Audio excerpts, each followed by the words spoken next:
Bonjour à tous, c'est Karine et on se retrouve pour la vidéo de fin de mois où je vous parle rapidement, je vous fais en fait un retour express des jeux auxquels j'ai pu jouer ce mois-ci. Donc en premier lieu, il y a Paper Tales que j'ai joué en solo uniquement ce mois-ci, où j'aurais fait des vidéos, à la fois partie solo, également une vidéo critique que je voulais faire depuis un bon moment, et également une vidéo sur la différence entre la boîte, l'ancienne version en fait, et la boîte intégrale. Voilà, pour pouvoir aiguiller au besoin et les gens qui auraient besoin de ces informations. Donc je vais aller assez vite sur l'avis express de ce jeu, parce que j'en ai déjà fait des vidéos, mais c'est vraiment un jeu que je recommande, c'est un jeu de draft qui se joue très bien de 1 à 7 joueurs, ce qui en fait quand même un très bon jeu à avoir dans sa ludothèque, même en ayant une petite ludothèque. C'est un jeu qui reste accessible pour tous, et également qui est intéressant quand on a déjà pas mal de parties, parce que on a plusieurs moyens de faire des combos, et qu'on doit faire avec ce qu'on a en main, donc ça a un côté challengeant à chaque partie. J'ai également continué de jouer et j'ai terminé cette boîte de base, les 10 quêtes qu'il y a dans le jeu. Donc j'ai fait uniquement en solo, c'est un dungeon crawler. Il y a une vidéo critique qui arrive, alors je sais même pas si elle sortira pas avant, à voir. C'est un jeu que j'ai bien apprécié, mais il y a un petit souci dans l'application web au niveau du scénario 5, qui gâche un peu l'expérience qu'on peut avoir, et après ça m'a un petit peu refroidi sur le jeu, parce que je devais à chaque fois vérifier, me demander si j'étais pas en train de louper un truc dessus. Par contre, voilà, le système il est vraiment bien, et s'il n'y avait pas cette petite coquille-là, il serait vraiment encore meilleur en solo. Donc voilà, si vous arrivez à passer outre ce problème-là qui pourra être corrigé, c'est un jeu que j'ai trouvé très plaisant. Il faut savoir aussi que dans cette boîte de base, on n'a que le début de la campagne. Alors on a quand même une petite fin une petite conclusion quand on arrive à la fin des quêtes, mais en fait on ne termine pas la campagne, donc on ne connaît pas vraiment la fin de l'histoire. Pour cela, il faudra attendre les extensions ou prendre la boîte Legendary qui nous propose tout le contenu. Ensuite, j'ai joué à Sorcellerie, alors là pour le coup j'en ai pas fait encore beaucoup de parties, j'en ai fait 2. Donc en effet, c'est pas beaucoup. Pour le moment, j'ai joué que au mode principal, à savoir justement que le livret de règles. Et en fait, il y a une sorte de petite campagne, en tout cas plusieurs scénarios qui nous sont proposés. Il y en a 9 de mémoire. Oui, c'est ça. Donc là, je vais bientôt partir sur cela. C'est un jeu que j'apprécie bien. J'avais un peu peur de la mise en place au début. Au final, même la deuxième partie, c'était déjà beaucoup plus rapide. Mais oui, il y a beaucoup d'instructions pour mettre en place, ce qui est un peu perturbant au début pour un jeu de ce gabarit-là et pour ce temps de jeu qui est proposé. Parce que c'est un jeu qui se joue très rapidement. Je sais pas si c'est noté dessus, mais il me semble que c'est une demi-heure. Donc voilà. C'est un jeu qu'on peut quand même sortir facilement.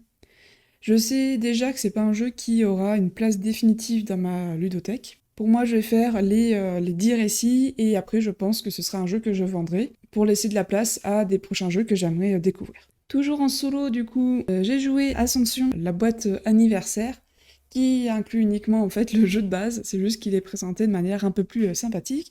Donc c'est un deck building qui un peu à l'instar de Dominion, est une légende dans le jeu de société. En tout cas, c'est un jeu historique qui a vraiment marqué l'univers du jeu de société. Donc c'est intéressant d'y jouer. Il a eu un peu des successeurs qui sont tout ce qu'on va avoir dans Star Realms, Hero Realms, Shards of Infinity, et je mettrai même si je suis pas sûre qu'il soit inclus dedans, mais moi je le mettrai, le Star Wars Deck Building, que je trouve est le meilleur de ce qui est proposé, en tout cas pour moi. Et Ascension, on a bien aimé, alors je dis on parce que j'ai joué en solo, mais on a fait aussi une partie avec Aurélie, et on a plutôt bien aimé. Et ce qui nous a plu, c'est aussi le fait que, étonnamment, en fait, il n'y a pas d'interaction, c'est une course au point. Alors il y a quelques cartes qui viennent interagir, mais c'est un jeu qui peut vraiment correspondre aux personnes qui aiment pas du tout l'interaction, qui aiment pas attaquer l'autre, enfin les jeux d'affrontement, voilà. Par contre, à contrario, si vous voulez de l'interaction, Ascension, il va pas vous en donner. On joue un peu chacun dans notre coin. Par contre, c'est très fluide, c'est facile à prendre en main, ça se sort très rapidement, la mise en place est rapide. La version avec anniversaire, elle a ce plateau-là qui est aussi très sympathique. On passe de bons moments à jouer à ce jeu. Est-ce que pour autant, pareil, ça restera dans ma ludothèque? J'en suis pas sûre. Déjà, le solo, j'ai entendu qu'il était très difficile. J'ai perdu une fois contre le jeu avec un point d'écart. C'était ma première partie. Après tout le reste, j'ai toujours gagné, allez, maximum 10 points de différence.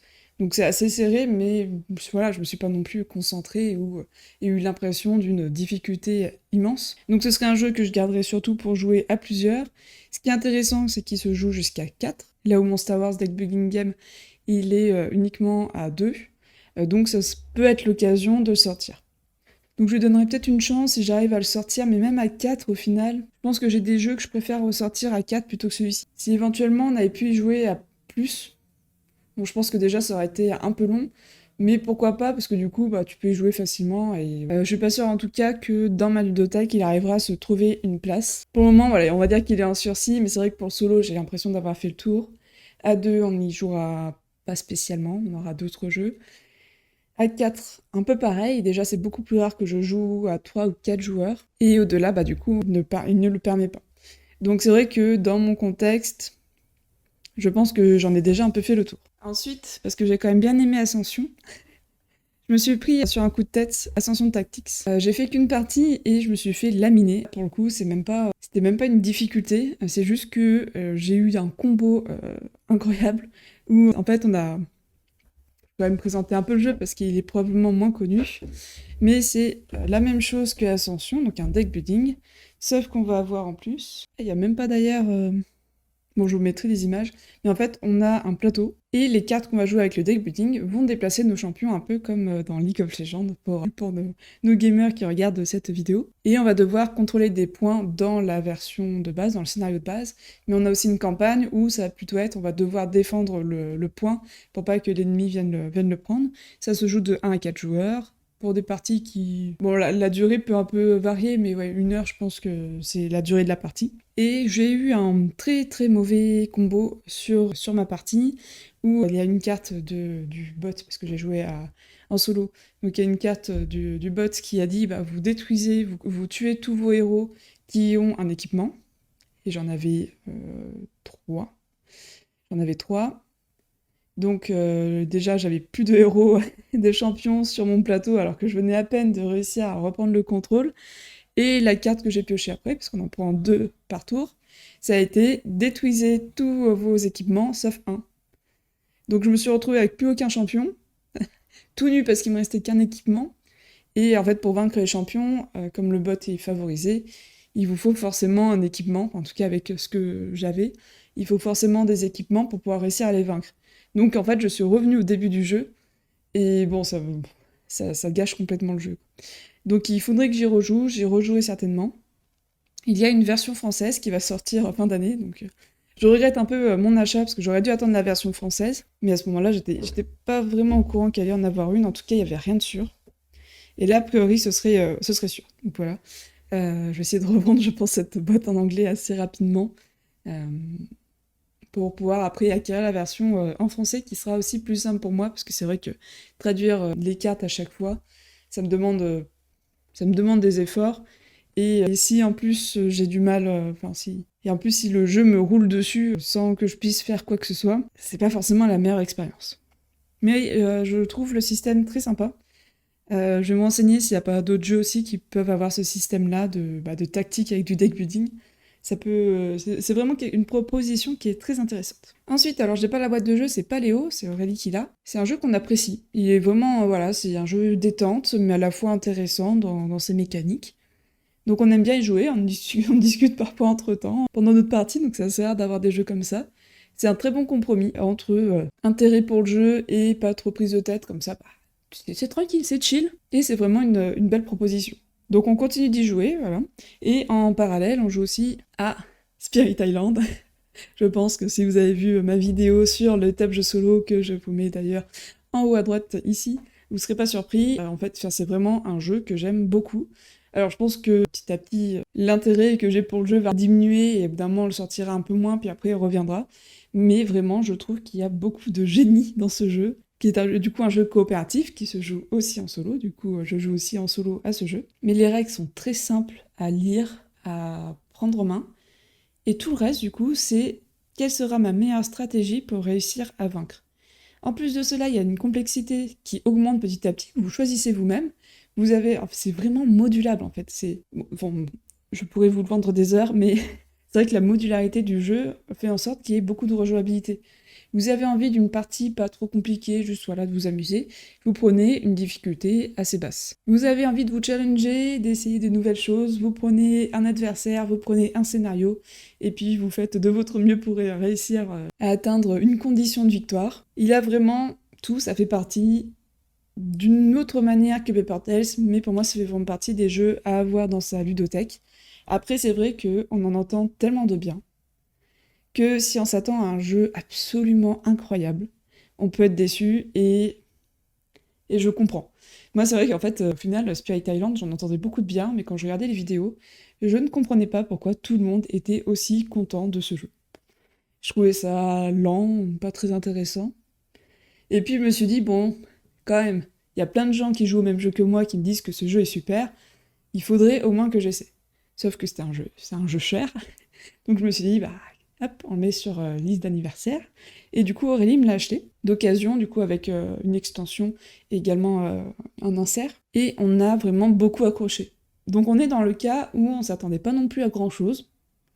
On savait que c'était un bon jeu, que les gens l'appréciaient, mais est-ce que nous, vraiment, on allait aimer? On n'en était pas vraiment certaine. Et on a accroché. Donc voilà.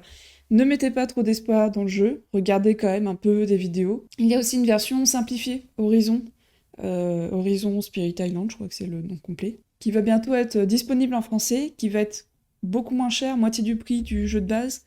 Par contre, bah, forcément, vous avez un peu moins de contenu, vous perdez la modularité. Les jetons, ils sont plus simples, enfin, c'est juste des jetons, c'est pas des ennemis en 3D ou les daons, là, les champignons en bois qui représentent du coup des villages. Mais ça vous permet, si vous avez un budget un peu plus modéré et que vous n'êtes pas sûr de pouvoir aimer le jeu, et bah déjà de commencer par Horizon en sachant qu'il est compatible avec tout le reste de la gamme. Donc voilà, c'est un standalone moins cher pour que tout le monde puisse jouer à ce jeu. Et bah je crois que c'est tout pour ce mois-ci. Il y a déjà eu pas mal de petites parties, mais c'est vrai que c'est pas le mois où j'ai le plus joué. Et j'ai reçu pas mal de jeux en même temps ce mois-ci. Bon, on le verra dans la prochaine vidéo dans les jeux que je vais sélectionner. Mais c'est un mois qui m'apporte beaucoup de jeux et je pourrai plus jouer le mois prochain parce que j'aurai notamment des congés. Donc ça aide pour pouvoir un peu plus jouer à ces jeux. Merci beaucoup d'avoir regardé cette vidéo. N'hésitez pas à me dire en commentaire ce à quoi vous avez joué, ou si vous avez pas aimé Spirit Island, dites-moi pourquoi. Je vous laisse la parole en commentaire, et on se retrouve très bientôt pour une prochaine vidéo, et en attendant, amusez-vous bien.